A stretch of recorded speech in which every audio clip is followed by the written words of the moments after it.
Hello friends, കാറ്റത്തെ കിളിക്കൂടിലേക്ക് എല്ലാവർക്കും സ്വാഗതം. അങ്ങനെ നമ്മുടെ സുഭാഷിന് പറ്റിയൊരു ബന്ധവുമായിട്ട് ബ്രോക്കർ വരുന്നുണ്ട്. വീട്ടിൽ വിളിച്ച് പറയുകയാണ് നാളെ തന്നെ വരും. പക്ഷേ അങ്ങോട്ട് പോയി പെണ്ണ് കാണേണ്ട കാര്യമൊന്നുമില്ല, അവർ ഇങ്ങോട്ട് വരും കുടുംബസമേതം. അവരുടെ കൂടെ ഒരു ജോത്സ്യനും കാണുമേ എന്നുള്ള കാര്യം മാത്രം ഇവരോട് പറയുന്നില്ല. പിന്നെ ഇവരിങ്ങനെ വന്നിട്ട് സുഭാഷിനെയൊക്കെ കാണാം, വീടെല്ലാം കാണാം, കണ്ടിട്ട് ഓക്കെ ആണെങ്കിൽ മാത്രം ഞങ്ങൾ പെൺകുട്ടിയെ കാണാൻ നിങ്ങൾ വന്നാൽ മതി എന്നുള്ളൊരു ധാരണയിലാണ് ഇവർ പിറ്റേ ദിവസം വരാൻ പറയുന്നത് കേട്ടോ. നിധി വീട്ടിൽ വന്ന് എല്ലാവരോടും പറയുകയാണ്. അങ്ങനെ എല്ലാവരും വീടൊക്കെ വൃത്തിയാക്കി നല്ല നീറ്റാക്കി വെക്കുകയാണ് കേട്ടോ.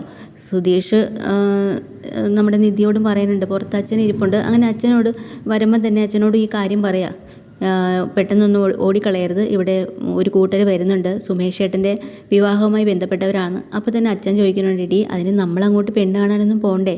അത് വേണ്ട, അവരിവിടെ വന്നിട്ട് വീടും ഒക്കെ കാണണമെന്ന് പറയുന്നു. പിന്നെ പയ്യൻ്റെ സ്വഭാവവും കാര്യങ്ങളൊക്കെ കണ്ട് മനസ്സിലാക്കിയിട്ട് പിന്നെ അങ്ങോട്ട് ചെന്നാൽ മതി എന്നാണ് അവർ പറയുന്നത്. അതൊരു കണക്ക് നല്ലത് തന്നെയാണെന്നാണ് എനിക്കും തോന്നുന്നത്. എന്നാൽ പിന്നെ അച്ഛൻ എങ്ങോട്ടും പോകരുത് കേട്ടോ, ഇവിടെ തന്നെ നിൽക്കണമെന്ന് പറയാം. ഓ, ഇതൊക്കെ നേരത്തെ പറഞ്ഞുകൂടായിരുന്നോ, സമയത്തിനാണോ എന്നോട് പറയുന്നതെന്ന് ചോദിക്കുമ്പോൾ ഹരീഷിന് ദേഷ്യം വരിക കേട്ടോ. എല്ലാം നോക്കിയും കണ്ടും നടത്തേണ്ടത് നിങ്ങളാണ്, അച്ഛൻ എന്നുള്ളൊരാൾ, എന്നിട്ട് ഒന്നും ചെയ്യത്തുമില്ല. ഞങ്ങൾ ചെയ്യുമ്പോഴത്തേക്കും വലിയ ധാരണയും കൊണ്ട് വന്നേക്കുന്നു. എടാ, നേരത്തെ പറഞ്ഞായിരുന്നെങ്കിൽ ഞാൻ അതനുസരിച്ച് ഇവിടെ നിൽക്കില്ലായിരുന്നു എന്നാണ് ഞാൻ ചോദിച്ചത്. പിന്നെ വലിയ എന്തോ പണിയെന്ന ഇങ്ങേരുടെ ഒരു വിചാരം. അപ്പോൾ നിങ്ങൾക്ക് വേണമെങ്കിൽ നിന്നാൽ മതി, ഇല്ലെങ്കിൽ പോയാൽ മതി എന്ന് പറയാട്ടോ ഹരീഷ്. അപ്പോൾ പറയണ്ടേ, എന്നാൽ പിന്നെ എൻ്റെ ആവശ്യമില്ലെങ്കിൽ വേണ്ട, ഞാൻ പൊക്കോളാം എന്നും പറയുമ്പോൾ നിധി പറയുന്നുണ്ട്, അച്ഛൻ ആരെയായി ഭീഷണിപ്പെടുത്തുന്നേ? ആരെയും ഭീഷണിപ്പെടുത്തണ്ട, മര്യാദയ്ക്ക് അവിടെ പോയിരുന്നോ. സുഭാഷ് ഏട്ടൻ്റെ കാണാനായിട്ട് ഇവിടെ കുറച്ച് പേര് വരുന്നുണ്ട്, അത് കഴിഞ്ഞിട്ട് ഇവിടുന്ന് ഇറങ്ങാൻ പാടുള്ളൂ എന്ന് പറഞ്ഞ് വിരട്ടി നിർത്താട്ടോ. ശരി, സമ്മതിച്ചു എന്നും പറഞ്ഞ് അവിടെ പോയിരിക്കുകയാണ്. അങ്ങനെ വീടിനകമൊക്കെ വൃത്തിയാക്കി നല്ല നീറ്റായിട്ട് ഇരിക്കുന്ന സമയത്ത് സുമേഷ് വരാട്ടോ. അപ്പോൾ ചോദിക്കണം, എന്താണ് ഇവിടെ വിശേഷം, എല്ലാവരും ഉണ്ടല്ലോ, ഇതൊക്കെ എന്താ ഇവിടെ പരിപാടി എന്ന്. അപ്പോഴാണ് നിധി, ആര് പറയണം ആദ്യം എന്നൊരു കൺഫ്യൂഷൻ. നിധി പറയണോ സുധീഷ് പറയണോ? അവസാനം നിധി പറയാണ്, ഞാൻ തന്നെ പറഞ്ഞോളാം സുമേഷിടാ, വേറൊന്നുമില്ല, സുമേഷിനൊരു കല്യാണ ആലോചന നമ്മൾ നോക്കിയിരുന്നേ. അയ്യേ, അതിൻ്റെ ഒന്നും ആവശ്യമില്ല, എന്തിനാ ഇപ്പോൾ പെണ്ണാലോചനിക്കാൻ പോയത്? വേണം, സുമേഷ് ഏട്ടനൊരു ജീവിതം വേണ്ടേ? നമ്മൾ നേരത്തെ നോക്കിയിരുന്ന കാര്യമല്ലേ, പിന്നെ അത് കുറച്ച് നാൾ മുടങ്ങിപ്പോയി, ഇപ്പോൾ വീണ്ടും നമുക്കത് ആഗ്രഹം തോന്നിയിട്ടാണ് ഇപ്പം ചെയ്തത്. എന്നാലും അങ്ങോട്ട് പെണ്ണ് കാണാൻ പോകണ്ട, പെണ്ണിൻ്റെ വീട്ടുകാർ ഇങ്ങോട്ട് വരുമെന്നാണ് പറയുന്നത്. അതെന്ത് ഏർപ്പാട്? അവരെയൊക്കെ വീടൊക്കെ ഒന്ന് കാണാമല്ലോ, പിന്നെ സുമേഷ് ഏട്ടനെയൊക്കെ ഒന്ന് കണ്ടതിന് ശേഷം പിന്നെ അവിടെ പോയാൽ മതി എന്നാണ് പറയുന്നത്.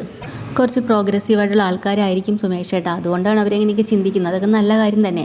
പക്ഷേ സുമേഷ് ഏട്ടൻ ഇവിടെ ഉണ്ടാവണം കേട്ടോ. അവരിപ്പോൾ വരും എന്ന് പറഞ്ഞ് സുമേഷിനെ നിർബന്ധിച്ച് എല്ലാവരും കൂടെ പിടിച്ച് അവിടെ ഇരുത്താണ്. അപ്പോൾ കുറച്ച് സമയം കഴിയുമ്പോൾ ഒരു കാറ് വരുവാണ്. പുറത്തോട്ട് ഇറങ്ങിയപ്പോൾ കൂടെ ബ്രോക്കർ ഒരു വണ്ടിയിൽ വരുന്നുണ്ട്. കാറ് വന്ന് നിൽക്കുന്നെങ്കിലും അതിനകത്തുനിന്ന് ആരും ഇറങ്ങണില്ല കേട്ടോ. അങ്ങനെ സുധീഷിനൊരു സംശയം തോന്നി, ഓടിച്ചെന്ന് വരുന്നില്ലേ, ഇറങ്ങുന്നില്ലേന്ന് ചോദിക്കുക.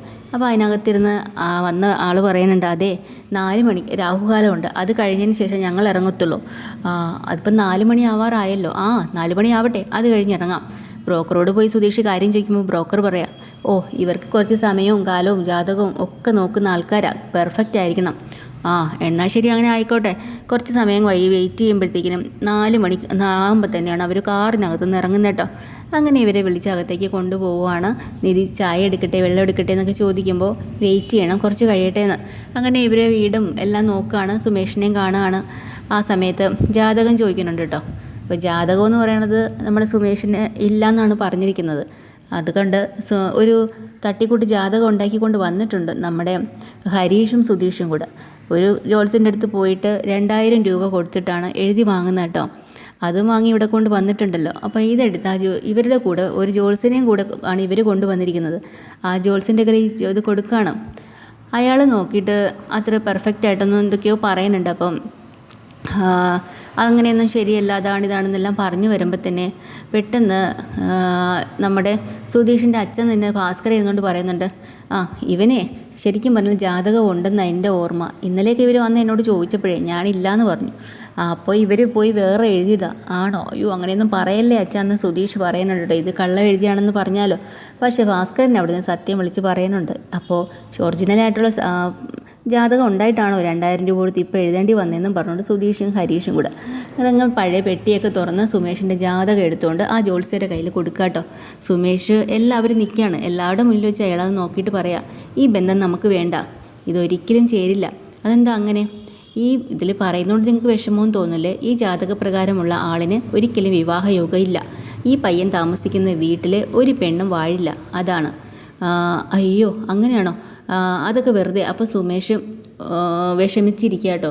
ഭാസ്കരൻ പെട്ടെന്ന് മനസ്സിൽ വിചാരിക്കുക, അത് ശരി, ചുമ്മാതല്ല എൻ്റെ ഭാര്യ എൻ്റെ കൂടെ വാഴാത്തത്, എൻ്റെ കുറ്റം കൊണ്ടല്ല, ഇവൻ്റെ ജാതകദോഷം കൊണ്ടാണല്ലേ എന്ന് മനസ്സിലാലോചിക്കുക. സുധീഷിന് ദേഷ്യം വന്നിട്ട് അവരോട് പറയാണ്ട്, അതെ, ഇല്ലാത്ത കഥകളൊന്നും നിങ്ങൾ ഉണ്ടാക്കി പറയല്ലേ. ഞാനും കല്യാണം കഴിഞ്ഞത് തന്നെയാണ്, എൻ്റെ ഭാര്യ ഇവിടെ നിൽക്കുന്നത്, നല്ല സുഖമായിട്ട് ഞങ്ങൾ ജീവിക്കുന്നുണ്ട്. പിന്നെന്താ കാര്യം? അതൊന്നും എനിക്കറിയില്ല, നിങ്ങൾ വിഷമിക്കാൻ വേണ്ടി പറഞ്ഞല്ല, ഈ ജാതകത്തിലുള്ള കാര്യം ഞാൻ വായിച്ച് പറഞ്ഞു എന്ന് മാത്രമേ ഉള്ളൂ. ഉടനെ പെണ്ണിൻ്റെ അമ്മ പറയുന്നുണ്ട്, കണ്ടോ ഭാഗ്യം, അങ്ങോട്ട് പെണ്ണ് കാണാൻ വന്നിരുന്നെങ്കിൽ പിന്നെ അവൾക്കതൊരു വിഷമാവില്ലേ. അതുമാത്രമല്ല, അവൾ ഇങ്ങനെ ഒരു കാര്യം വന്ന് പെണ്ണ് കണ്ട് പോയതിന് ശേഷം പിന്നെ ഇത് ചേർന്നില്ല, അങ്ങനെയൊക്കെ വന്നാൽ പിന്നെ വിഷമാവുമല്ലോ എന്ന് വെച്ചിട്ടാണ് ഞങ്ങൾ ആദ്യം തന്നെ ഇവിടെ വന്ന് കാണാമെന്ന് വെച്ചത്. അപ്പോൾ നിധിക്കും ദേഷ്യം വന്നിട്ട് നിധി പറഞ്ഞിട്ടുണ്ട്, എന്നാൽ പിന്നെ ആദ്യമേ പറഞ്ഞുകൂടായിരുന്നോ, ജാതകമൊക്കെ നോക്കിയിട്ട് വന്നാൽ പോരായിരുന്നോ എന്നൊക്കെ പറഞ്ഞ് ചെറിയൊരു സംസാരമായിട്ട് അവർ പോവാണ് കേട്ടോ ഇറങ്ങിയിട്ട്. അത് കഴിഞ്ഞ് അച്ഛനെ മക്കളെ രണ്ടും കൂടെ നല്ല വഴക്ക് വെച്ച് കൊടുക്കുന്നുണ്ട്. എന്നാലും നിങ്ങൾ കാരണമാണ് ഇങ്ങനെയൊക്കെ ആയത്, എന്തിനാ പഴയ ജാതകം എടുത്തിട്ട് വന്നത്, പുതിയ ജാതകം പോരായിരുന്നോ? അല്ലെങ്കിൽ തന്നെ ഇന്നലെ ചോദിച്ചതല്ലേ നിങ്ങളോട് ജാതകം ഉണ്ടോയെന്ന്, നിങ്ങൾ ഉണ്ടെന്ന് വല്ലതും പറഞ്ഞോ? എല്ലാം ഒപ്പിച്ച് വെച്ചിട്ട് മിണ്ടാതിരിക്കുന്നു. എടാ ഞാൻ എന്ത് ചെയ്യാനാ, അവന്മാരല്ലേ വായിച്ചത്. അപ്പം നിധിയും പറയുന്നുണ്ട്, ശരിയാണ്, ഇവരിങ്ങനെ ജോത്സ്യരെയും കൂട്ടിക്കൊണ്ട് വന്ന് എല്ലാവരുടെ മുമ്പിൽ വെച്ച് ഇങ്ങനെയൊക്കെ നോക്കുമെന്ന് ആരറിഞ്ഞു. പക്ഷേ സുമേഷിൻ്റെ മുന്നിൽ വെച്ച് ഇതൊന്നും വേണ്ടായിരുന്നു. സുമേഷിന് അതോടുകൂടി തകർന്നു പോയി കേട്ടോ. അങ്ങനെ അനിയന്മാരൊക്കെ ഒന്ന് സമാധാനിപ്പിക്കുകയാണ്, ഏട്ടാ സാരമില്ല, ജാതകത്തിലൊന്നും ഒരു കാര്യമില്ല, ഇങ്ങനെ കുറേ മണ്ടന്മാർ ഇത് വിശ്വസിച്ച് നടക്കണമെന്നും പറഞ്ഞു, നമ്മളത് വിശ്വസിക്കണമെന്നുമില്ല, ഏട്ടൻ്റെ ജാതകത്തിൽ അങ്ങനെയൊന്നും ഇല്ല, ഇതൊക്കെ ഓരോരുത്തർ ചുമ്മാ എഴുതി വെച്ചേക്കുന്നതാണെന്നൊക്കെ പറഞ്ഞ് സുമേഷിനെ സമാധാനിപ്പിക്കണമെങ്കിലും പക്ഷേ സുമേഷ് മനസ്സ് തകർന്ന് മുറിയിലേക്ക് പോയി ഒറ്റയ്ക്കിരുന്ന് കരയാട്ടോ. നിധിക്കും വല്ലാത്ത വിഷമമായിപ്പോയി. ഈശ്വര, ഞാനും അറിഞ്ഞില്ലല്ലോ ഇവരിങ്ങനെ ജ്യോത്സ്യന്മാരെയും കൊണ്ട് നടക്കുമെന്ന് അറിയണ ഒരു ഫാമിലി ആയിരുന്നെങ്കിൽ വരണ്ടാന്ന് എന്നെ പറഞ്ഞാൽ മതിയായിരുന്നു. പക്ഷേ എന്തായാലും ആകെ ഇതായി പോയല്ലോ. സുമേഷ് ചേട്ടന് ഒത്തിരി വിഷമായെന്ന് പറഞ്ഞാൽ എല്ലാവരും ആകെ ഡള്ളായി പോയി കേട്ടോ വീട്ടിൽ. ഇതാണ് എപ്പിസോഡ്. ഡീറ്റെയിൽഡ് എപ്പിസോഡ് വീണ്ടും വരാം. ചാനൽ ഇഷ്ടമായി ലൈക്ക് ചെയ്യുക, സബ്സ്ക്രൈബ് ചെയ്യുക. താങ്ക്